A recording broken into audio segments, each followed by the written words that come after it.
Gracious God, we gather tonight to give thanks for those who serve. The people in this room have given of themselves to bring beauty, wisdom, spirit, and health to Winchester and beyond, and we are all the better for it.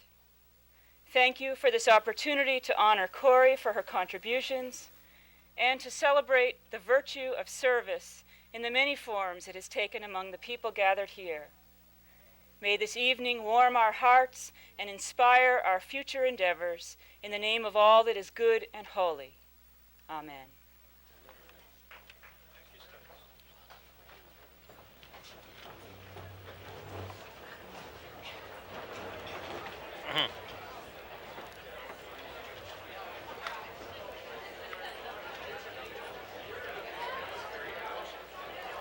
Ladies and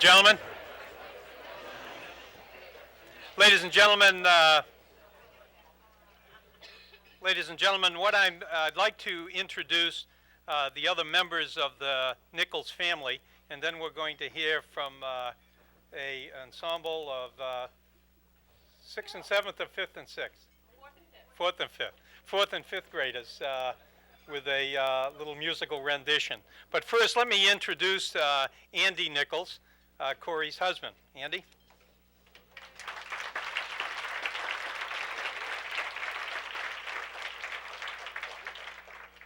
And Corey's daughter, who you just met, Stephanie.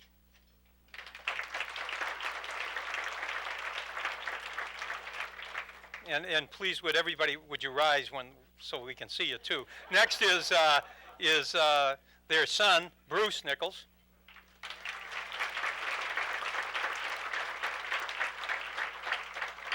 And his lovely wife, Sarah Cutler.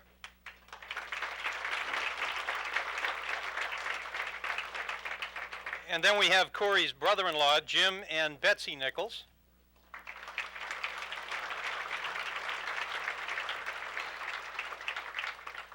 Their niece, Jennifer Nichols.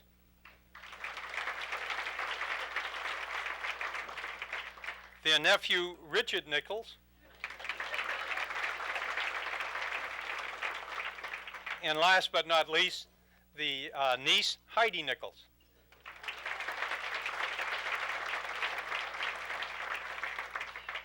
We welcome you all to Winchester. And ladies and gentlemen, as I mentioned, now we're going to hear from the Voice Works, and their director is right here in front, Narina Rowan. Narina.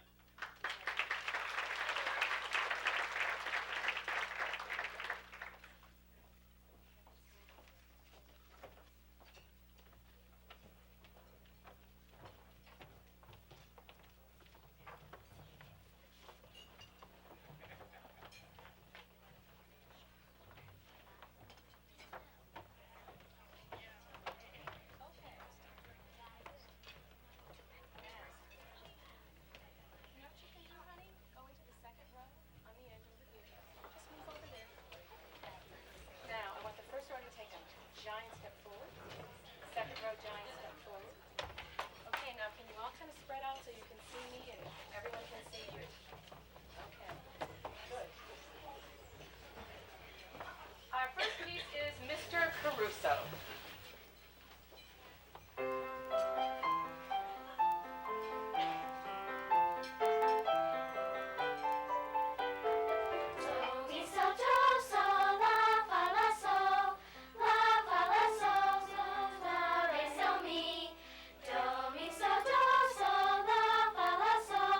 La fa la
Carefully on tiptoe stealing, breathing gently as we may.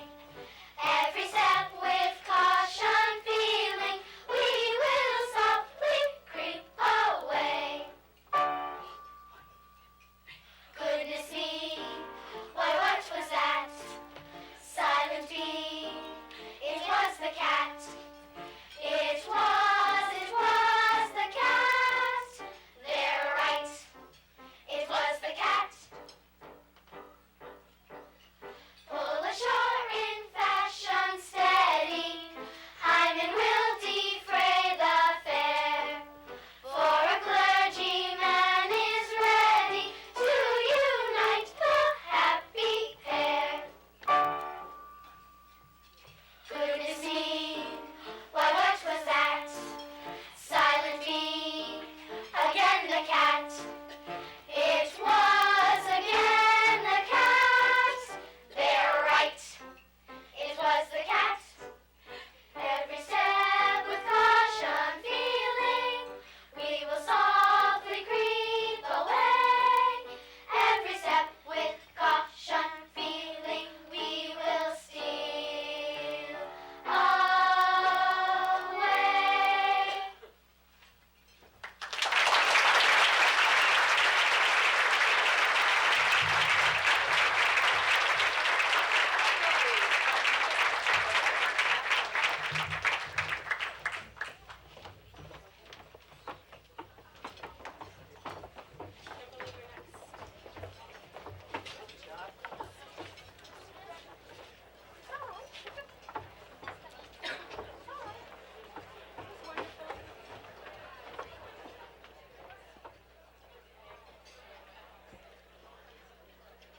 Ladies and gentlemen, I hope that during the evening we're going to have some presentations during the time that we're eating, and I hope you will feel free to continue to eat.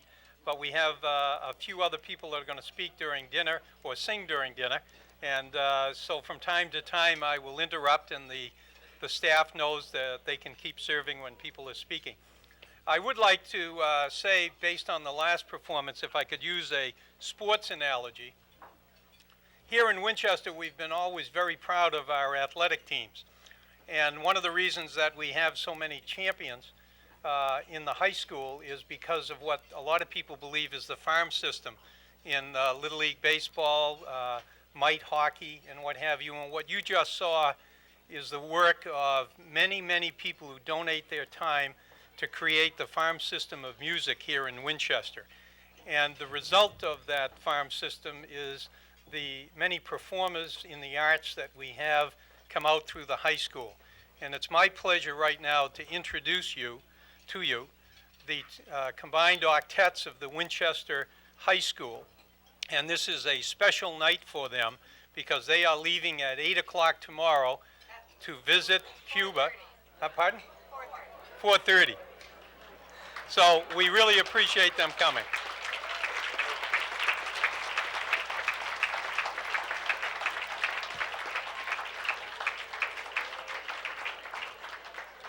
And ladies and gentlemen, they are under the direction of another person who devotes her life to music in Winchester, Lynn Raymeyer.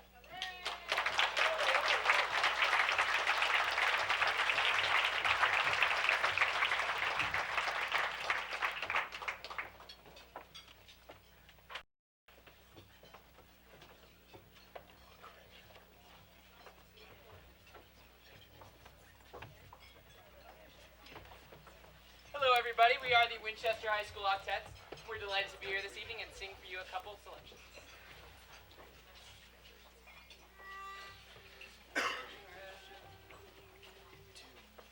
Congratulations to you, brethren, retirement too. We sing to the glory of Winchester's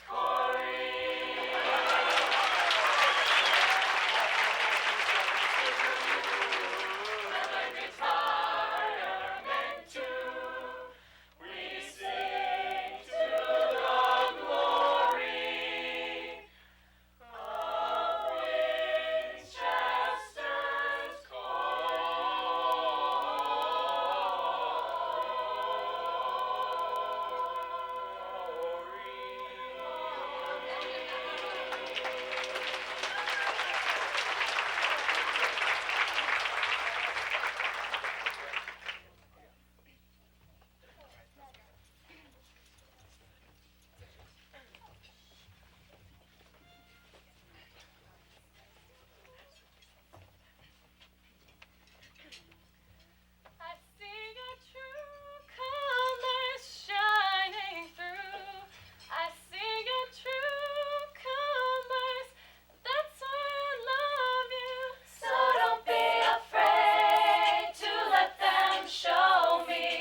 To fit the occasion, Mrs. Raymar changed the lyrics, and I haven't memorized them yet, so I have a little cheat sheet here. Just bum, bum, bum. One, two, bum, bum, bum. Whoa, the longest for the longest time. Whoa, the longest for the longest. You have labored diligently, and your work has seemed to be with glee. You had no vision, and you had no supervision. You have been toiling for the longest time. Once our town had no music school. Belmont lessons seemed to be the rule. We took our kids there. Traffic was a total nightmare. We haven't been there for the longest time.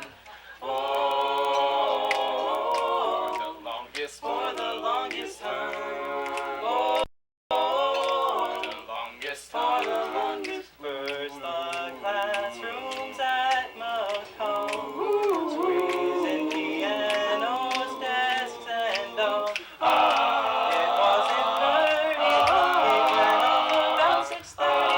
That hasn't happened for the longest time. First year's glory did everything. Hired the faculty, took the phones ring. With her office set up in her home, she used her own computer and the phone line was her home. For 91, the high school was flooded and McCall was overcrowded. Your space was taken, but the cause was not forsaken. Has lasted for the longest time.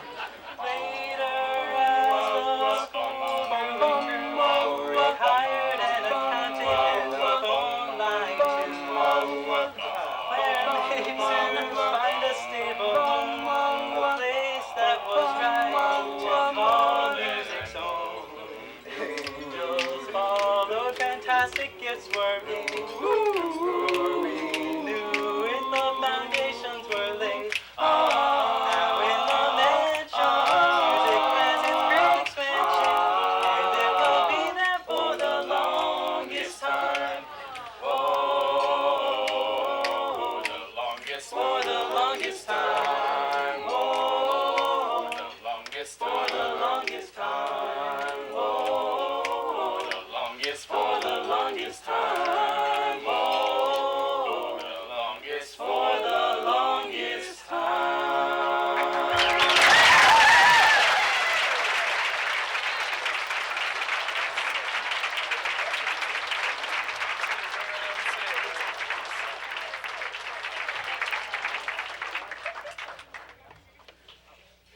This is gonna be our last song tonight. It is Just the Way Corey Looks Tonight. Just the way he looks tonight. Go.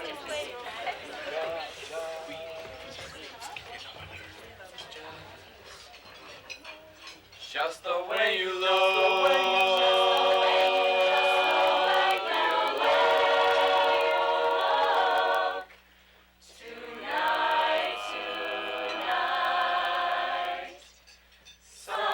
Someday when I'm awfully low, when the world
change it, 'cause I love you. Just the way you look tonight, tonight. Just the way you look.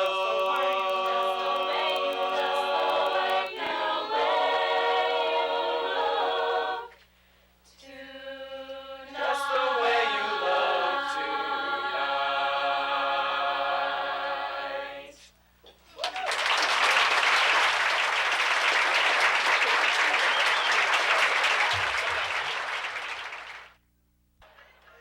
Ladies and gentlemen, I'd like to introduce a good friend of Corey's, Carol Grant. Good evening. Kent. Kent. Good evening. My name is Carol Kent. Can you hear? No? Oh, he does that, doesn't he? Okay. Oh, okay. I'll start again. My name is Carol Kent. I am the current chair. Louder. I'm the current chair. Did you turn it off? Lisa, just Okay. you really have to speak. Okay, okay. Can you get me now? Ah. I'm the current chair of the Board of Trustees of Winchester Community Music School. And I'd like to thank the Chamber for organizing this occasion to recognize Corey as Citizen of the Year. We are so excited at the school about having this happen. And on behalf of the music school staff and the faculty and the Board of Trustees and the Advisory Committee and all of you here tonight, I'd like to thank Corey for letting us all share a part of this remarkable, incredible adventure. Often when we're at the music school, we look around and we say to Corey, look at this. Do you want to pinch yourself to see that's all a dream? Can you believe what you've done? And then in typical Corey fashion, she answers, oh, it's not me. Everyone has been so wonderful. And it's true. All of you here and many others have been incredibly generous in a myriad of ways. However, it's Corey's vision, her daily dedication, and her determination, have you ever tried to say no to her, that has given Winchester this marvelous gift. Beethoven wrote probably the four most familiar notes in the history of music. Bum, bum, bum, bum. And if he were living in Winchester today, I'm sure he would add words. Corey's our queen. So on this occasion, we pronounce Corey to be Winchester's queen for a day, and we present her with a royal crown and a robe inscribed by all at the music school, and we bow before you in absolute awe of your accomplishments. Yeah, here's-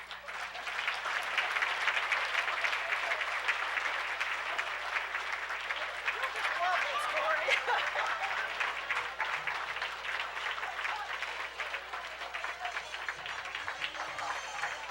I'm going to do the table check.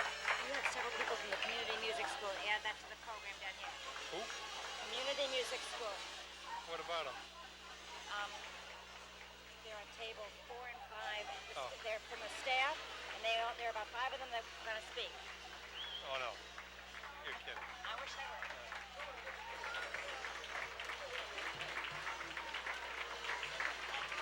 No, we can't take 5. Take 1.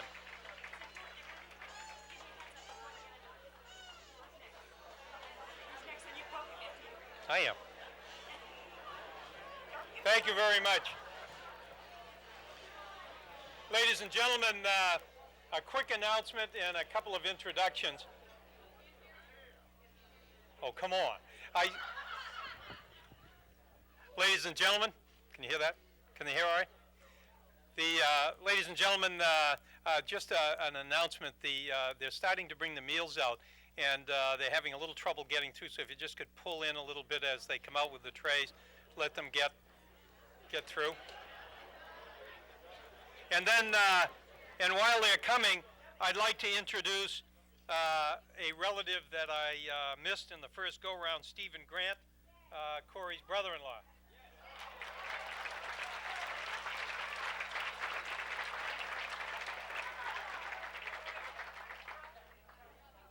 Brother. Changed his name.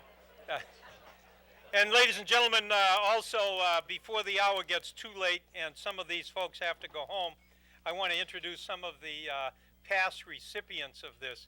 and we'll start by age. In 1981, the former representative to the Great and General Court and currently the Massachusetts Director of Aviation and aluminum siding salesman, Representative Sherman Saltmarsh.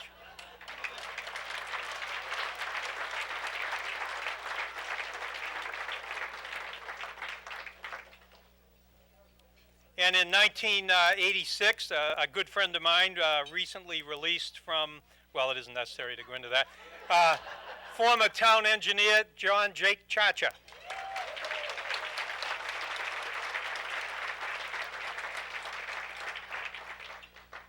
In 1989, a very good friend of a lot of people here, a wonderful doctor and one of the leaders among the youth many years ago, presently serves as a member of the Board of Directors on the Winchester Cooperative Bank, Dr. Donald McLean, the recipient in 1989.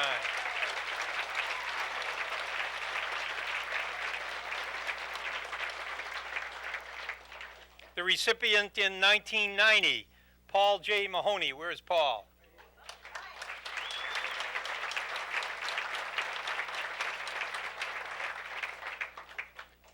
(1992), lady who served as a selectman in Winchester for many years and then was the head of the Spanish Jumelage, is it? No, French Jumelage. Judy Muja. Where's Judy?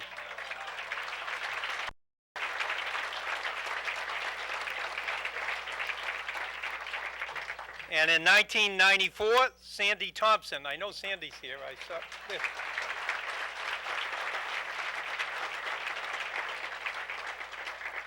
And in 1995, Justin McGee. Where's Justin?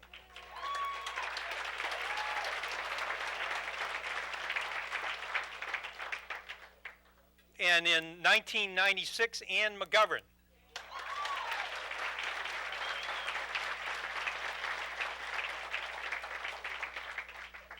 And in 1992, still confined, but on a weekend pass, Charles Sekris.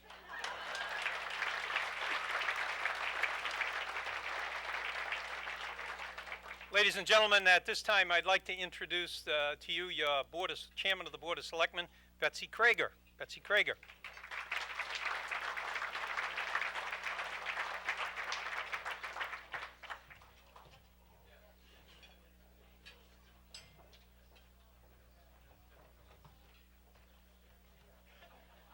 Well, I'm afraid that I am here to represent an extraordinarily unmusical group. That while we do have great music lovers amongst us, myself included, I must say, unfortunately, as a group, we're sadly lacking in talent, which is why I guess my suggestion to try and put a musical interlude into every one of our meetings somehow failed to pass muster.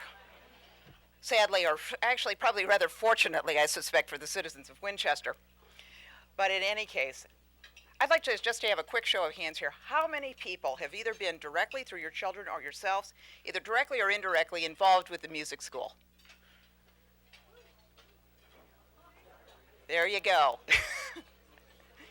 This is an institution that within its relatively short life has really become part of the woof and weft of the town. It has really become part of the fabric of Winchester. And it is all due, really, to the extraordinary efforts of Corey Nichols.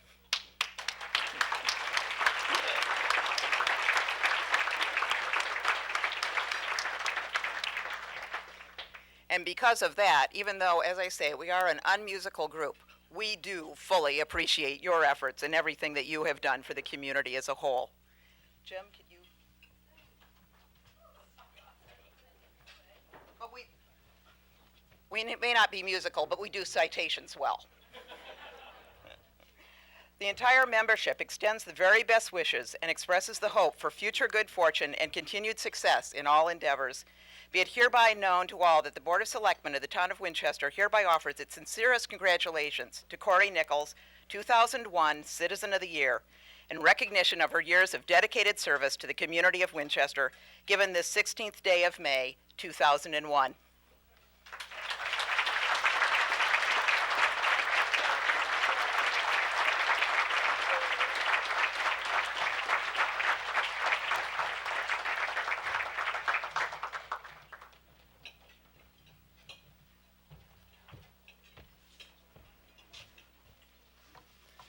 Well, not to be outdone, Corey, the Paul Casey of the House of Representatives was here earlier but had to leave, and he also has a commendation for you, and this is from the House of Representatives. Be it known hereby that the Massachusetts House of Representatives offers its sincerest congratulations to Corey Nichols in recognition for your superlative efforts and unwavering dedication to the town of Winchester, earning you the prestigious honor of being named Citizen of the Year, and it's signed by Thomas M. Finneran and Paul Casey.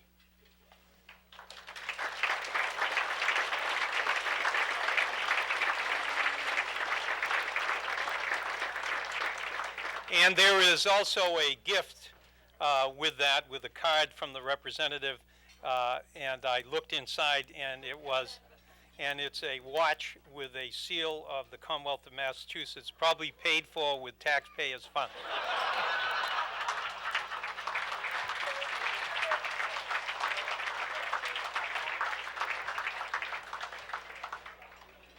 Ladies and gentlemen, you just heard from Betsy Krager, and I want you to have an opportunity to hear from another Krager.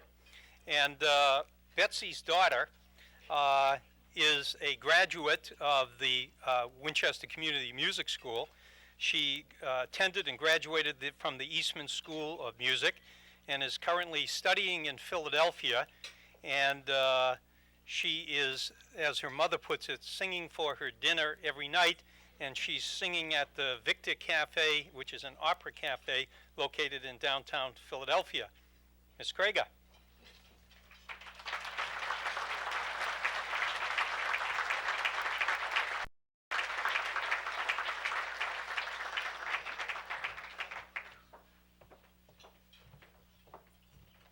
Good evening, everybody. I'll be singing Quando Vento from La Bohème by Puccini.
At this time, I'd like to introduce Laurie Russell and the staff from the Winchester Community School, Music School. Laurie, who is leading the group here, is the new incoming executive director, and we'd like to welcome her to Winchester.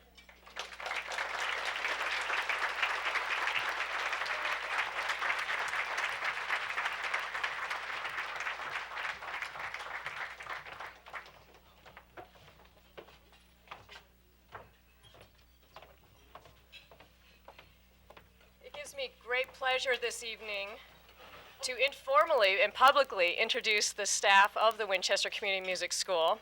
They're a wonderful bunch of people, and I'd like to tell you all who they are. Our registrar, Gina Santagate.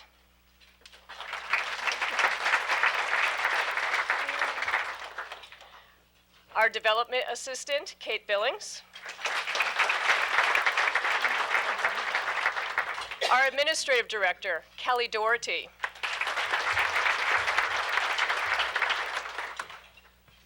Our early childhood class coordinator, Barbara Stroop. Our ensemble coordinator, Ann Bennett. The business manager, Maureen Abel.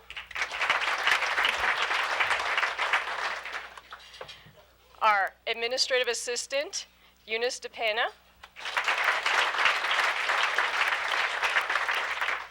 And our program director, Marta Zurad.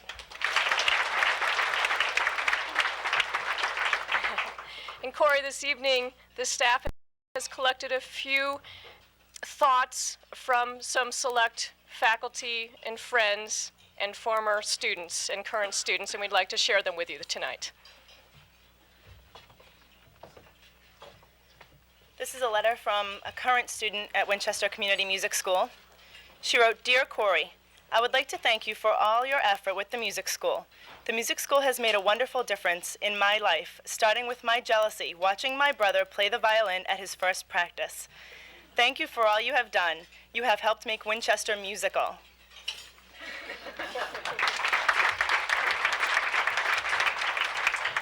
Corey, I'd like to read a letter, at least part of a letter, from a former student and a generous donor to the music school. "When I was young, I enjoyed doing two things, singing and writing. I had opportunities to write in college and graduate school, but singing was interrupted by work and marriage. Then the family settled down and children grew up. The time did come that I had the time and the means to pursue my interest in music. That was in 1984. Eileen Mormon, the first voice teacher at the Winchester Music School, accepted me as a student. Corey, the director, let me sit in on her own voice lesson to begin my journey. What an ear opener. I have been singing since that day. I'm grateful to all the people that helped me, especially Corey, who let me sit in on her lesson almost 20 years ago. It's been a joyful musical journey since then."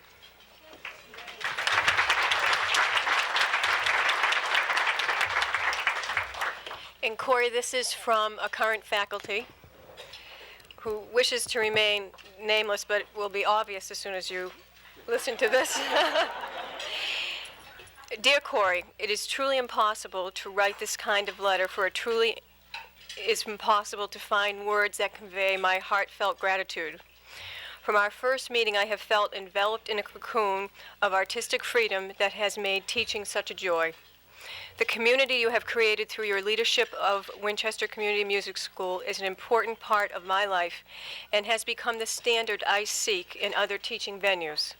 Never again will it be enough for me just to have a space in which to teach. I now know that I need space in which to flourish. Thank you for the free rein you gave me to develop VoiceWorks. That class is a most satisfying experience, and I have grown so in the process. Your support and positive encouragement along the way have enabled me to see my vision for the girls become reality.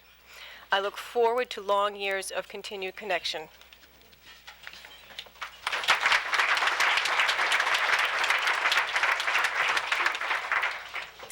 And this is from all of us, the music school staff. First, a brief excerpt from our letter nominating Corey for this Citizen. This is a brief excerpt from our letter nominating Corey for this Citizen of the Year award. Corey has taken great pride in the success of the music school over the past 20 years. However, she's never willing to accept full credit for all she has accomplished. She's always quick to point out the many other individuals who have helped along the way. But everyone agrees that Corey is the true heart and soul of Winchester Community Music School. Corey, we will miss you and your smiling face greeting us each morning. So please come by and visit us often. We've all learned from your example, and we'll do our best to continue the spirit of this wonderful home for music that you have created. Thank you, Corey.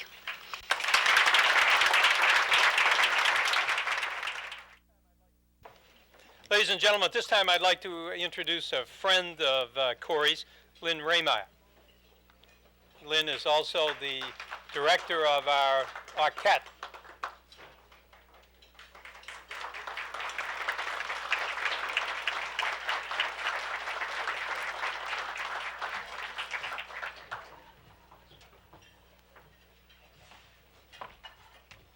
John, what a lovely introduction. I would far rather be introduced as Corey's friend than as the director of music. But it is indeed as the director of music that I speak tonight and want to express the gratitude that we on the faculty have for the vision that Corey had and the execution of it that has occurred throughout the last 20 years. From the time of writing the mission statement 20 years ago, the Winchester Community Music School has been so supportive of the Winchester Public Schools. That's in their mission statement, and it's in their daily life. I just want to tell you a little bit of how that happens. Corey has always personally communicated extremely well. I think that's how we became friends, in fact, that we talked a lot as we tried to make things work out between the public schools and the Winchester Community Music School. For example, she will solicit from us our list of performances. And it's a formidable list, I have to say, but the music school works around it in scheduling their concerts and their recitals and really tries never to get in the way of what's going on with the public schools. They create groups such as the Voice Works that help fill in a gap when we don't have the funds to do something like a girls' chorus. They'll create it, and then there will be that opportunity for our students to enjoy. We don't have the funds to offer lessons beyond 6th grade in the public schools. And so when the 6th grade ends, those brochures are right there on our doorstep, encouraging students to take private lessons at the music school. And we all certainly benefit from that. They encourage those students who are taking private lessons on strings in the Winchester schools to join our public ensembles, such as the 3rd and 4th grade orchestras, and we all benefit from that. And my favorite is that they provide Eurythmics, which is my love, my basic training, and starts the children before they ever hit the public schools, giving them a wonderful introduction to music, and it's the foundation that we all are building upon. So for that, we're very, very grateful. The wonderful progress that the students in the Winchester Public Schools have made is very much the combination of the wonderful training and opportunity at the music school and the wonderful faculty and opportunities that we have in the public schools. And it couldn't happen without both of those working hand in hand. So thank you, Corey, for a very gracious approach that we take together there. Together for years, we co-sponsored the Young Performers Concert, which was begun with the Winchester Concert Series. 13 years ago, when a committee and I decided, along with Bruce and Terry Stevens, that this was the time to buy a grand piano for the town of Winchester. We didn't really have an umbrella under which to do it, and I went before the Winchester Community Music School and said, would you let us do this kind of under your auspices so that everything would be tax deductible? And indeed, They did. And so we have Winchester's Grand, thanks very much to the graciousness of the Community Music School, as well as the generosity of the Stevenses and many others of you in this particular room at this time. 2 years ago, the music department of the public schools sponsored a piano recital by one of our outstanding faculty members, Liz Walden, who's back with some of the other faculty at the table back there with my husband.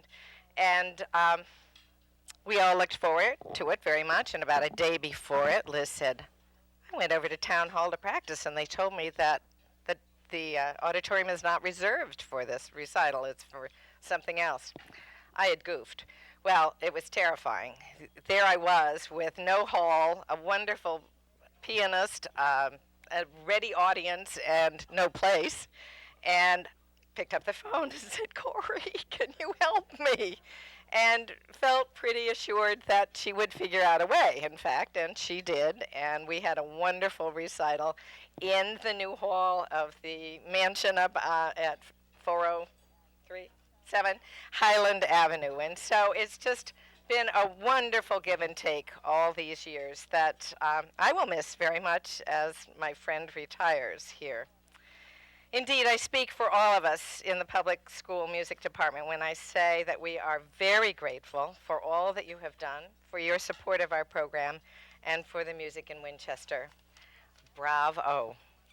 When I asked the octets if they wanted to take on this commitment of singing tonight, even though we're leaving at 4:30 tomorrow morning, they responded, oh, she's such a great lady, let's do it.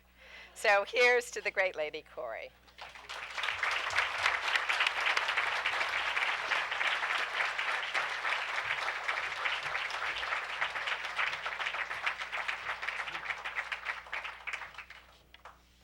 Thank you, Lynn. Ladies and gentlemen, next speaker is the former superintendent of the Winchester school system and also a neighbor of mine for many years on Canterbury Road and a musician in his own mind, Bob Fitzgerald.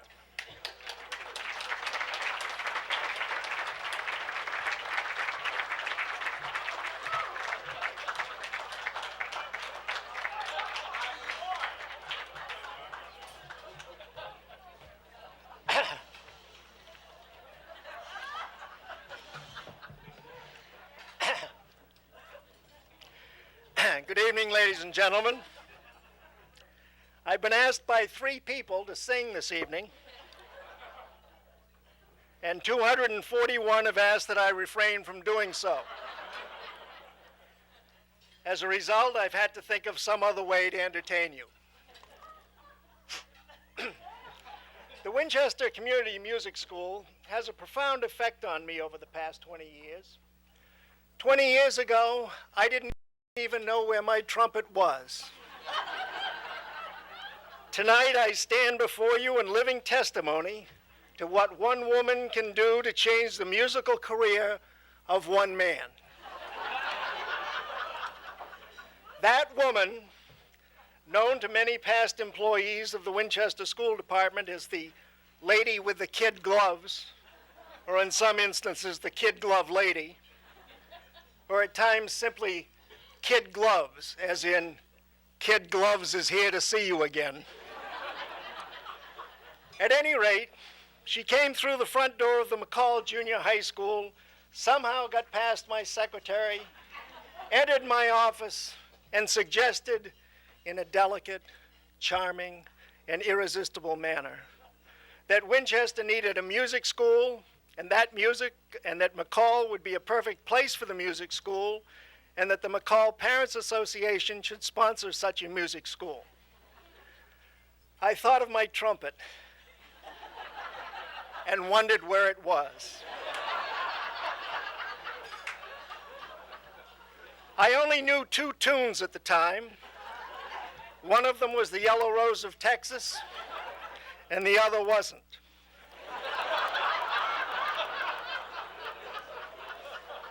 Now, 20 years later, my repertoire is limitless.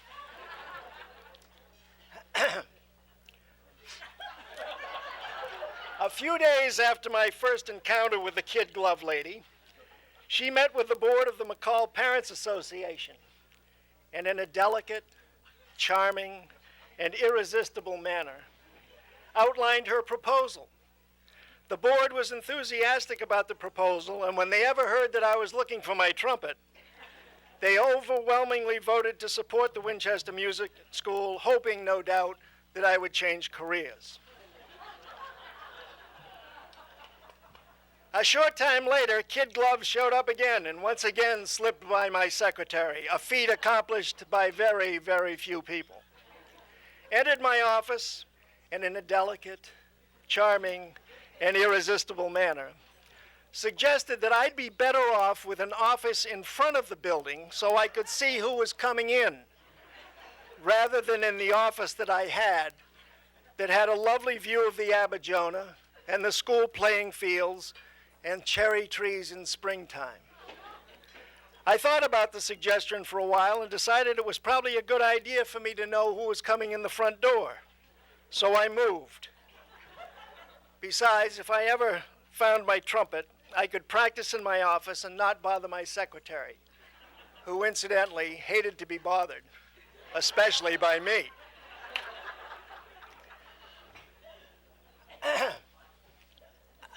Shortly after moving into my new office, someone, and I'm not sure who, but I can tell you that it was in a delicate, charming, and irresistible manner, suggested that my old office overlooking the Abajona and the playing fields and the cherry trees would make a wonderful office/waiting room for the Winchester Community Music School.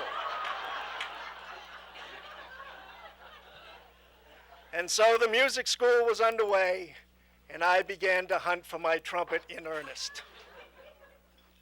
The biggest problem facing the music school in those early years was not enrollment or finding qualified teachers or parking.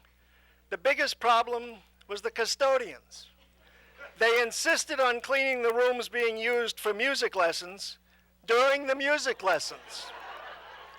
It's hard to focus on the key of C when desks are being pushed around and wastebaskets are being emptied and floors are being swept. Soon the glove lady showed up, and in a delicate, charming, and irresistible manner, suggested that the custodians clean the rest of the building before cleaning those rooms used by the music school. The head custodian thought it was a great idea. And in fact, by the time the Kid Glove Lady left, he thought it was his idea.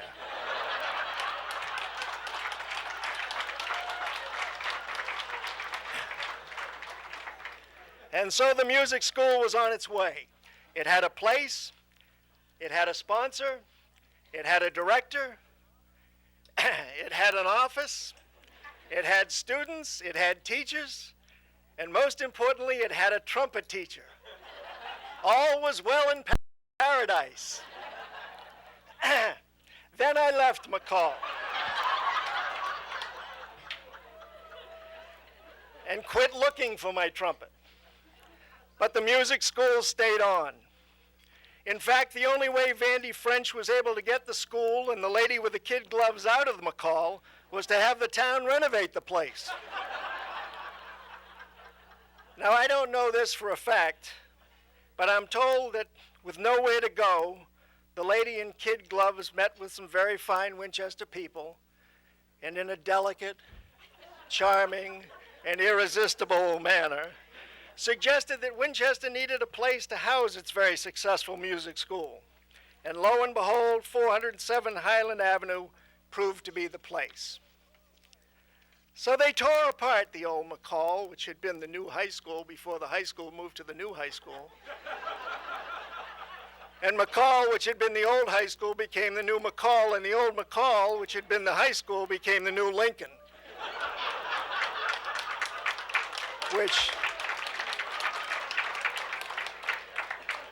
Which, as you all know, is being renovated to become the new Lincoln. And in the walls of the old McCall School, in the office facing the Abajona, and the playing fields, and the cherry trees, they found a pair of kid gloves. And tonight I have the honor of returning those kid gloves to their rightful owner, the Citizen of the Year, and deservedly so, Corey Nichols.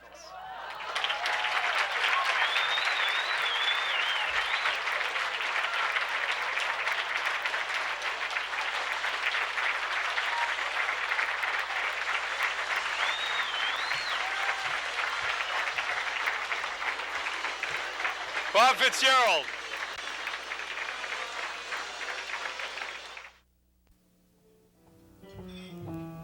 Years ago we sang you this song, Corey.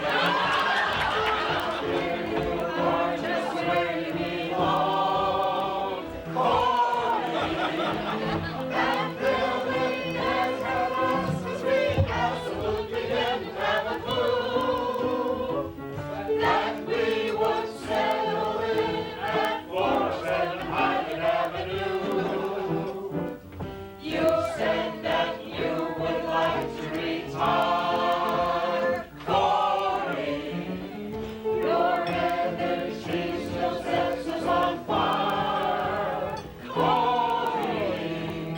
So here tonight we celebrate you and only you, no one but you.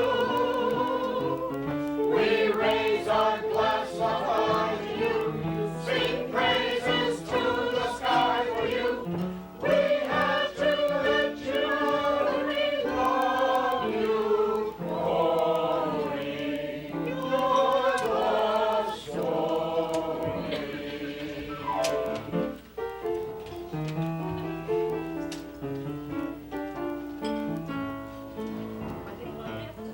Corey was, Corey gets, you can go, your friend Corey wants you. Make up your minds to have no regrets. Resign yourselves and sign your checks, you're through. She always gets what she aims for. Lots of bucks is what she cares for. Whatever Corey wants, Corey gets. Take out your bets. Don't you know you can't win? You're no exception to the rule. She's irresistible, you fools. Give in.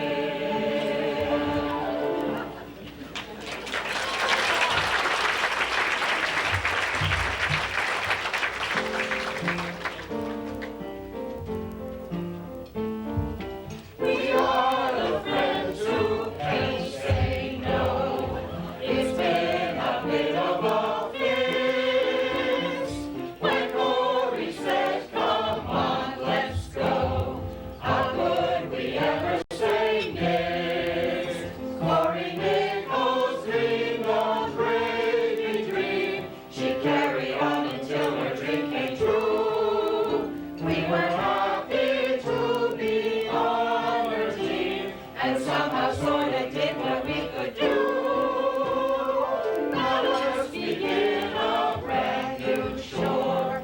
It's just a little thing more. Let's show George Bush to the door. Corey for President 04.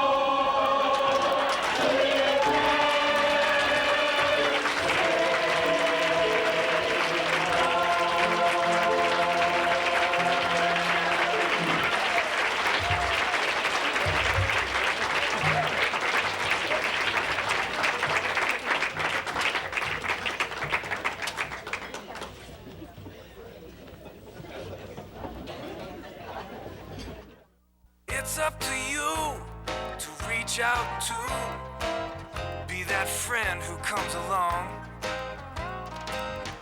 Your day is gonna come. When you make a friend, you make a difference. Friendship, pass it on, and message from the Foundation for a Better Life.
School teachers have a certain way of knowing that people don't follow directions and they don't read.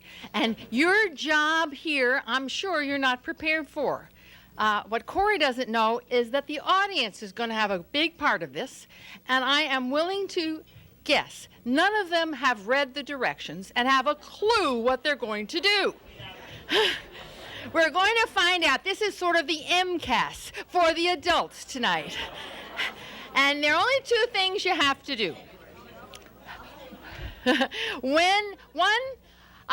understand that Kathy Alexander can't blow that little instrument, but the rest of you can. Would you all please blow it now so we get a little warm up? Everybody try. Oh, great. What teachers, typical fifth graders you are. You don't know when to stop. When the teacher says stop, you stop. The next thing you have to do, and it's quite simple, at every table except for two, the two head tables can relax, you have a card that says something about my friend Corey's life. And this is not about the life that most of you know. It's a long, long time ago. And I'm going to read something, and when your moment comes, I'll try to read it with a little expression, but I don't know where you are. You have to know your clue. So everybody, if they goof it up, Corey, we're doing the best we can.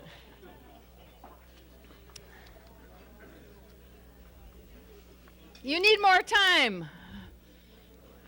Are you ready? Okay. Tonight, we glance Tonight? That is so typical. There's a school teacher will help out. Tonight we glance cross hands of time. Where should your story start? Corey, smile. You can't say no. In this, you have no part. The audience is ready, each one waiting for their clue. As we look back at your life with signs and much kazoo.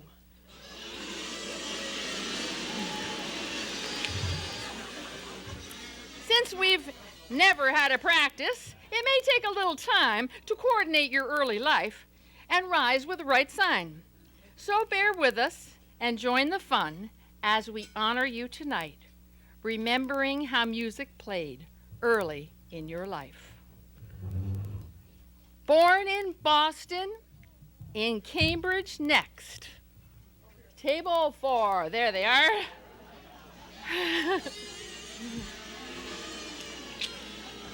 When did she start to sing?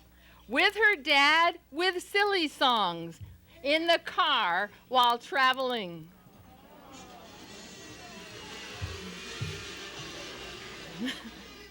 No Beethoven nor Brahms back then. The tune involved teeth too.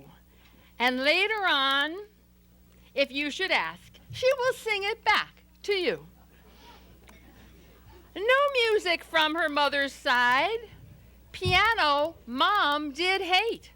She quit her lessons and rejoiced. Mom's chance to celebrate.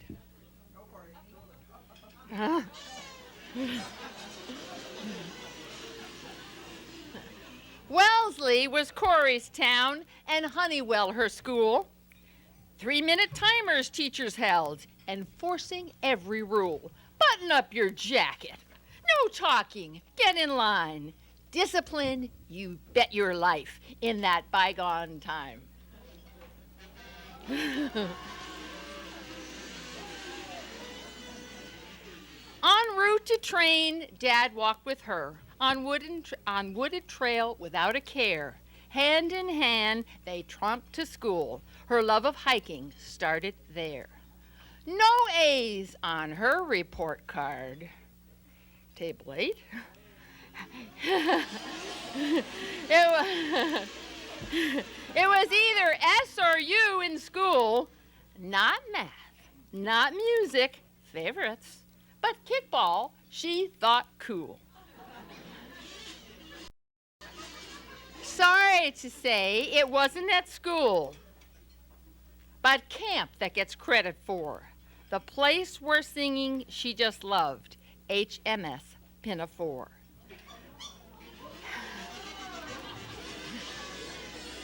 And a song you heard tonight, at 12 there tiptoed she. Gilbert and Sullivan she sang, stealing carefully. Camp Kehonka.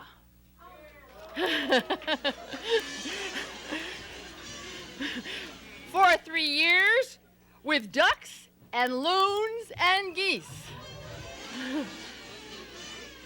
Her first time away from home, homesick? Not in the least. The next camp was Aloha.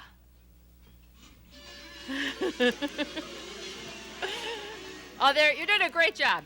Mrs. Jarrett was the coach. Corey's part 1 lime, she claims. She is not one to boast. 4 family times, Tacona, on an island far away. With Mom and Dad and brother Steve, all the Grants did stay. Swimming before breakfast, all the cousins would attest. Simple summer pleasures, remembered as the best. Next, she washed camp dishes, managed music on the side. Green Cathedral, her trio sang. She coached them with great pride. The Harmonettes sang in the rain. With Slickers, what a group. Jean Loudon coached this entourage before to Winchester she trooped.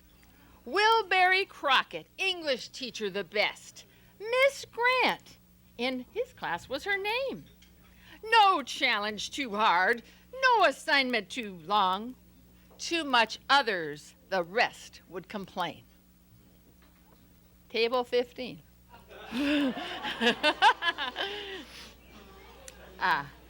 For college, her mother signed her right up from the moment her baby arrived.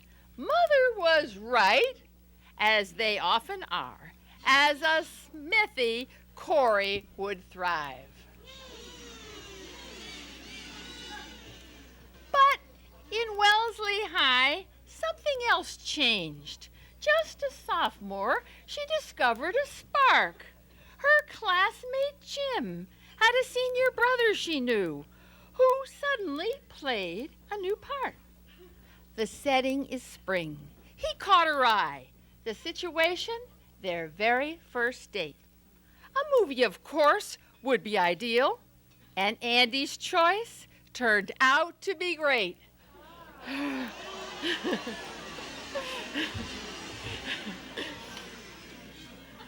We doubt there is another team with a love story such as this. From Wellesley on to Hanover, I suspect there was a kiss or two romantic times with chaperones. At Sharon, it's absolutely true. Corey stayed at Grandmama's and not with you-know-who. All-state chorus.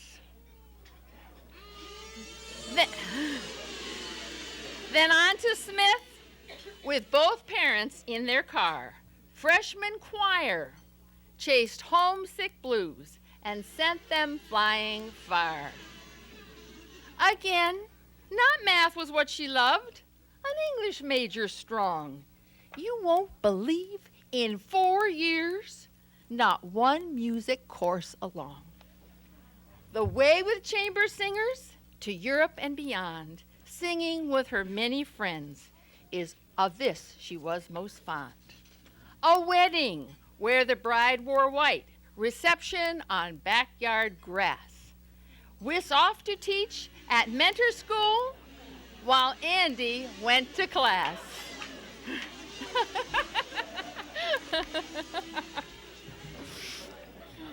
They're very strong.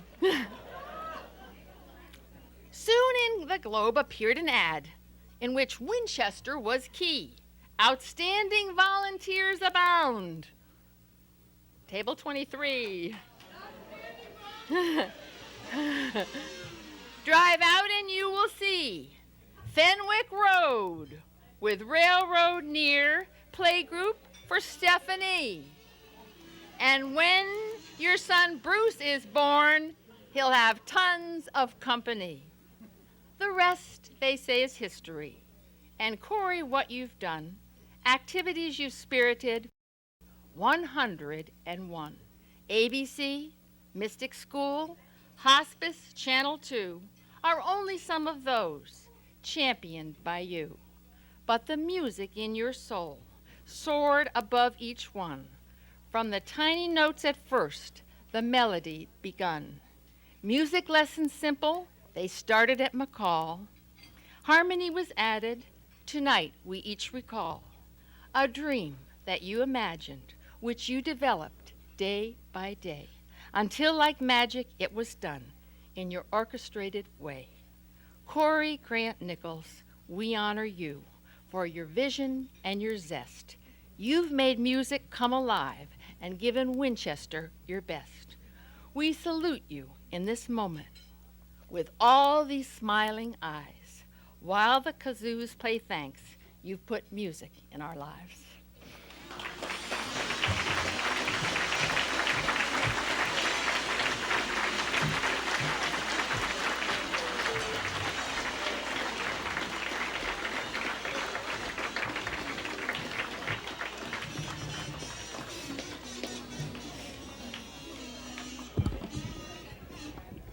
Thank you very much, Jeannie. I couldn't help but think as I looked around when I couldn't see, I was sitting down, I was just looking in the area of my own table with people blowing the kazoos, and I couldn't think of, can you imagine putting your money in a CD with a guy blowing that? And would you list your house with somebody who was blowing that? Or even store your rugs?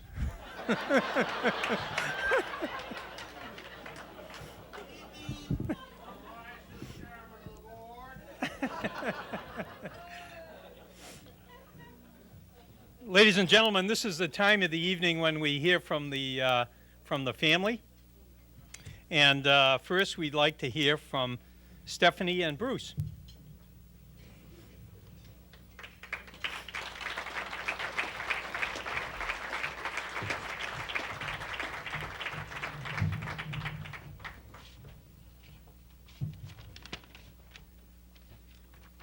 Good evening.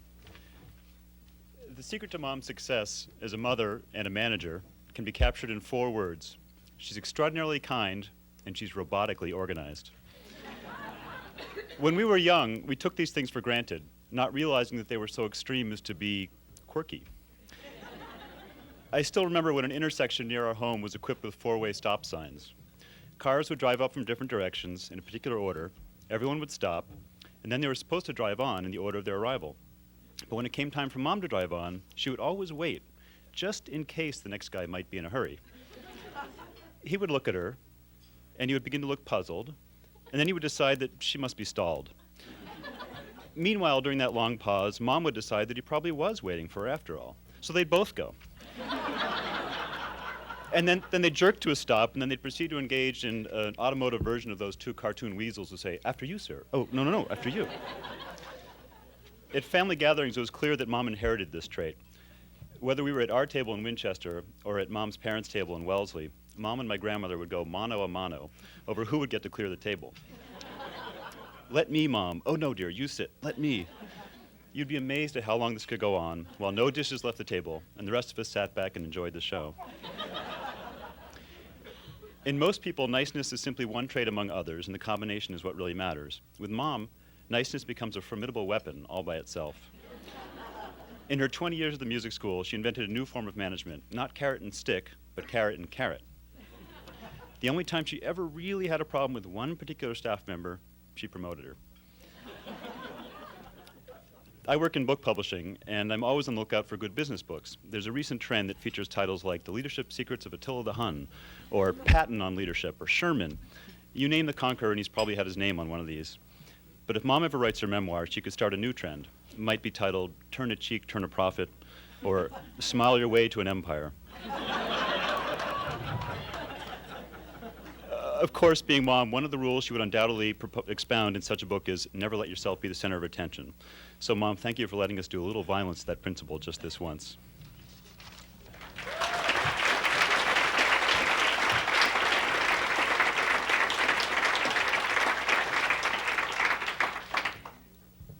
Mom, I hope you know how much we admire you.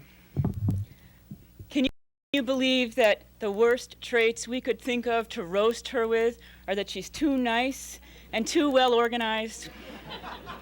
And we're not just saying that to be nice, because that's only half of our gene pool.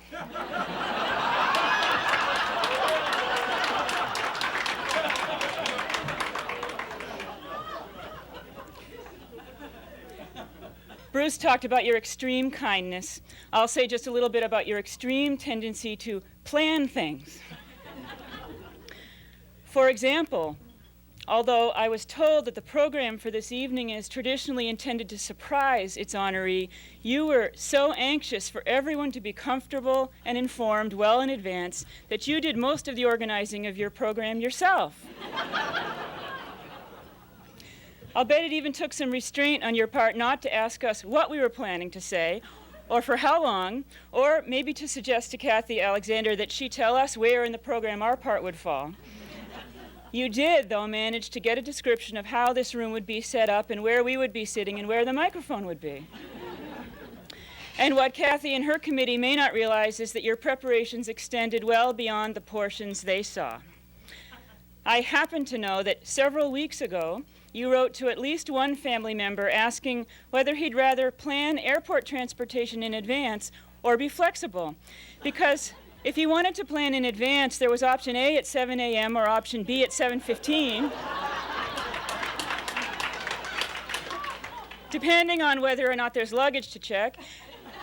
And he should take into account that historically the car comes a little earlier than scheduled, in which case the 7:15 option would be a few minutes before that. But which he chooses would no doubt depend on what time they needed to be at work and what the baby's schedule is, and of course the other option would be to be flexible. All this to a person who routinely travels for work, making his own arrangements, and always manages to get there and back pretty well. And I won't mention the other topics in this exchange, which had to do with timing and logistics of babysitters, choice of equipment for the baby, and which items were located where, and how these plans might or might not dovetail with those of another arriving relative. I was reminded of another family occasion that took place before the era of email, somehow. Through phone calls and letters across the country and even around the world, you made sure everyone would know exactly what would happen when, and earned yourself a nickname that I don't know if you know about, Dietz Nichols for details. Mom, you always made all this organization look effortless.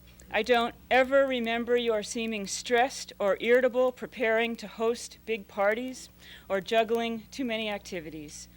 I took your calm cheerfulness for granted at the time, but as an adult, I now have absolutely no idea how you did it or do it. You could be accused of a little too much control, and maybe some of those deets go over the top. But primarily, I'm quite sure that the motivation behind all your planning is purely and simply to give other people the best possible experience they can have. You are extraordinarily thoughtful and gracious and kind, and all those deets are in service to others. So we could talk all night about what a wonderful mother you are and were, and how much we love and appreciate you, but you've organized yourself quite a long program this evening, so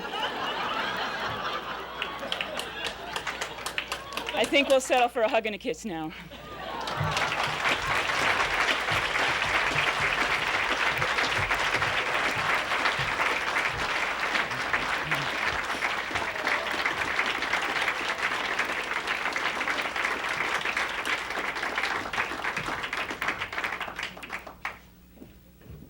Ladies and gentlemen, before I introduce you to Corey's husband, Andy, Andy is an attorney for Choate in Boston, and I know I've been watching him during the evening, and he appears to be a little troubled because this has been televised, and the story of the tax evasion on the piano. He has just asked me to mention the fact that the first time he heard of that was tonight. There is rumors that Corey dealt with Bob Frank on that, but they have not been confirmed. Ladies and gentlemen, there's always a man behind every good woman in public service, and I'd like to introduce that man right now, Andy Nichols.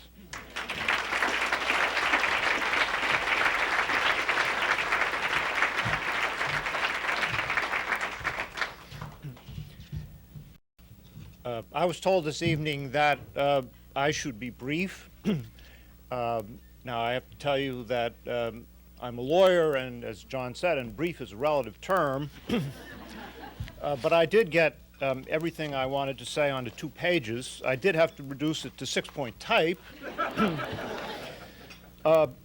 If you believe that is to say, if you believe I can read 6-point type, then I'll sell you a bridge. I actually don't have too many things to say, but there are a couple things that you probably don't know about Corey that might be of interest to you. The first is this. She has a long and illustrious ancestry, and included among her relatives that go back a number of years was one William Hinks. He was born in Maine, and he moved to Connecticut, and he enlisted in the Union Army at the time of the Civil War. Actually, he was, I think he was quite distinguished in that war. He won a Medal of Honor. It was for something he did at the Battle of Gettysburg on July 3 of 1863, and I would like to read the citation that supported that award so that you can get some insight into the gene pool of Corey. It goes like this. During the high water mark of Pickett's charge on 3 July 1863, the colors of the 14th Tennessee Infantry, CSA, were planted 50 yards in front of the center of Sergeant Major Hinks' regiment. There were no Confederates standing near it, but several were lying down around it. Upon a call for volunteers by Major Ellis, commanding, to capture this flag, this soldier and 2 others leaped the wall. One companion was instantly shot. Sergeant Major Hinks outran his remaining companion, running straight and swift for the colors amid a storm of shot. Swinging his saber over the prostrate Confederates and uttering a terrific yell, he seized the flag and hastily returned to his lines. The 14th Tennessee carried 12 battle honors on its flag. The devotion to duty shown by Sergeant Major Hinks, gave encouragement to many of his comrades at a crucial moment of the battle. I'd just like to repeat one part of that. Hinks outran his remaining companion, running straight and swift for the colors amid a storm of shot. Swinging his saber over the prostrate Confederates and uttering a terrific yell, he seized the flag and returned to his lines. Does that explain anything? The other observation I would like to share with you is that there is a little-known second office of the Winchester Community Music School. It's at 10 Oxford Street, which is where we live. It's not Corey's computer or the telephone, although you might suppose it could be, and that would be a pretty good guess. But actually, it's a certain sofa in our living room in front of the fireplace. Office hours are generally each evening from about 8:30 or 9, when Corey comes back from the Highland Avenue venue, until about 10 or 10:30 when we break for the day. Its occupants, this office's occupants include Corey, of course, and me, and much of the time, the Messrs. Ernest and Julio Gallo.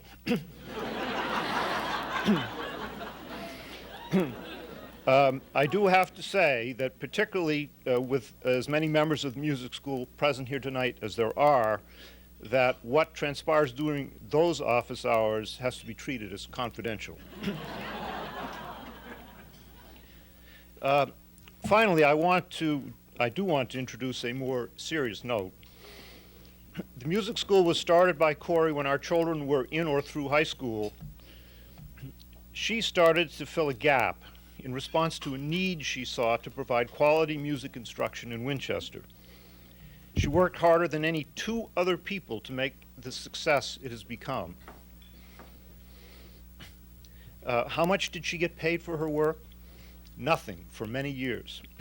It was only when the trustees of the school began to consider that in the longer run it was going to be necessary to hire a director for real money that they decided to start paying Corey for reasons of budgetary discipline to prepare for that day. What I want to leave you with is this question: who in the future will be available to do similar things? Two working spouses are the norm now.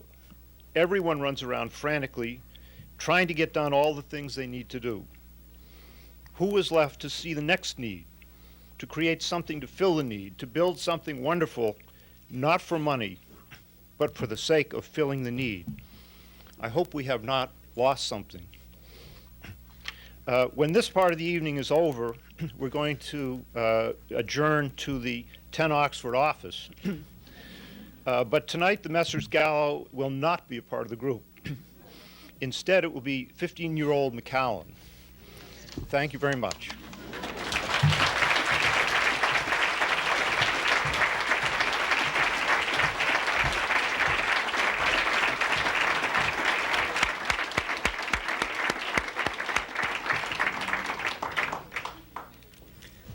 Ladies and gentlemen, it's my pleasure at this time to introduce the head of the Winchester Chamber of Commerce, Patrick Hall.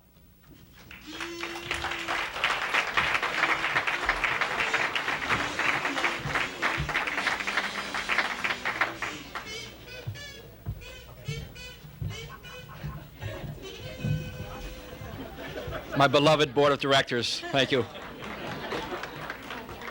Wow. Thank you all very much for coming. And thank you for coming to honor Corey Nichols, Winchester's Citizen of the Year.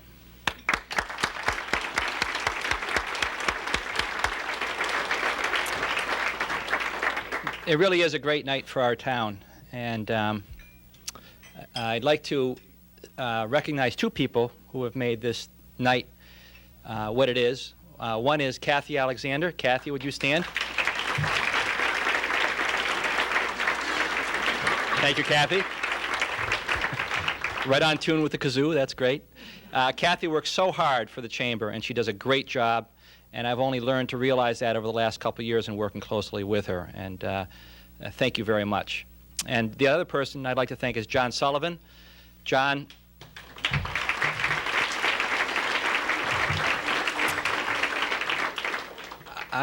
Can you imagine what these evenings would be like without John's grace and wit? We really appreciate his presence.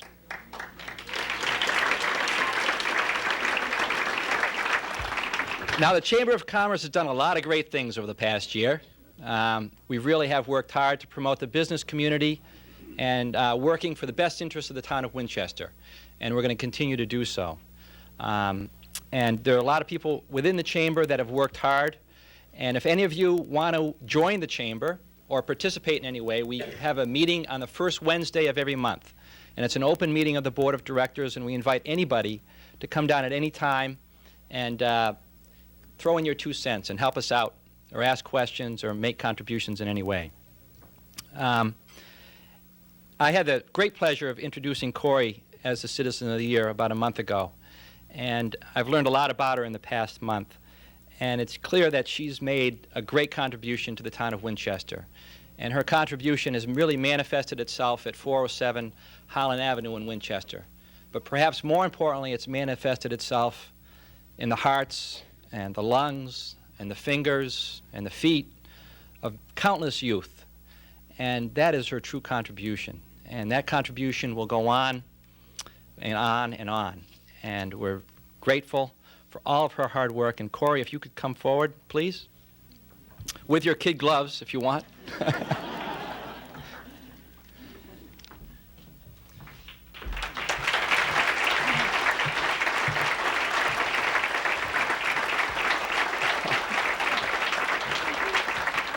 Now, what we've done this year is, thanks to the efforts of Sydney Ambrose, we're going to have a portrait done of Corey, and it's going to be matted and framed by Andrew Anderson of Frame Haven, and hung in the Winchester Community School in a place of honor, I'm sure. Very much.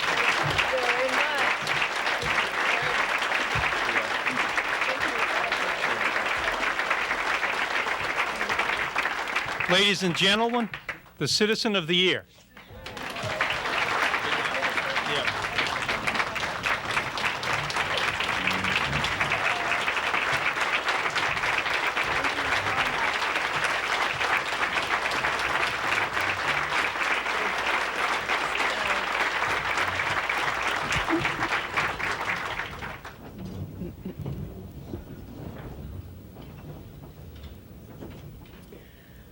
Thank you so much. I can't tell you how much it means to me to have so many wonderful family and friends here tonight and this incomparable entertainment. Thank you. Okay.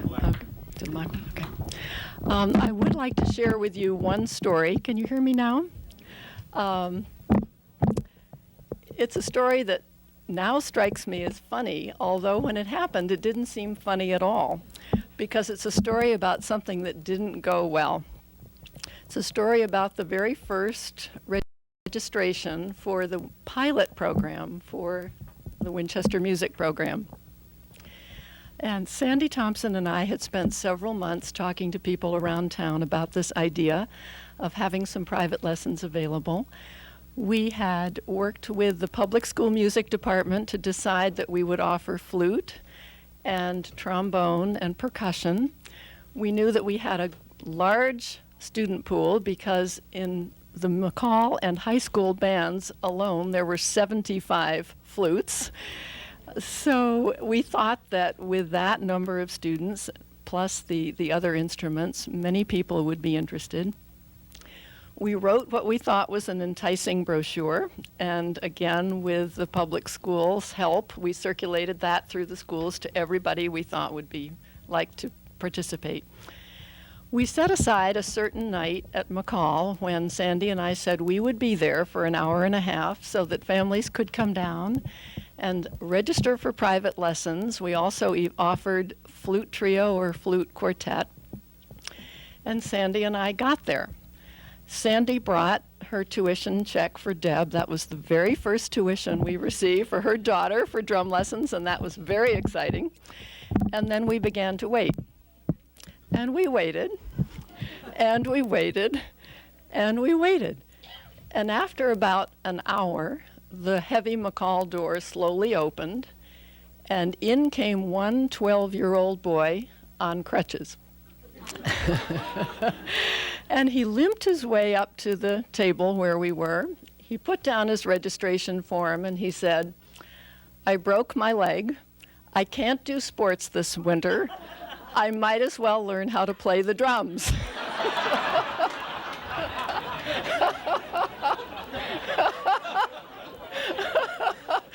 And that was it for the whole night. So we had teachers, we had space, we had one student outside our families. So Sandy and I looked at each other and we said, there must be another approach to this. So I picked up the telephone, and one by one I started to call families. And what I did was to tell them about the teacher. And I described the training, and then in this particular case I said, this is somebody who plays with the Boston Ballet often, but this is a wonderful person, and I think this person will relate very well to kids and to people of all ages. Do you think you'd be interested? And one by one, people began to sign up, and pretty soon we had 30 students. And it was the people who made the difference. And to me right now, looking at all of you, thinking about the experience that we've shared, people have made the difference. We have helped each other over the hard places. We've come together with very different backgrounds and different perspectives. We've laughed a lot. We've come up with new ideas. We've inspired each other. And in the end, we've been able to accomplish things together that no one of us could have done alone. And so what I want to tell you is how much I thank you for that. I just feel extremely grateful and privileged to have the experience and to share it with you. And it's an ongoing experience of a very strong and wonderful community. Thank you.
By the way, the saxophone player is not a faculty member at all. This is Chris Luby.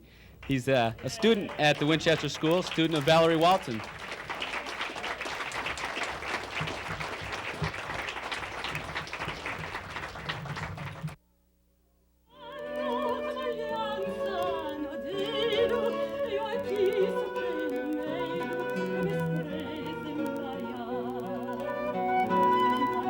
Maria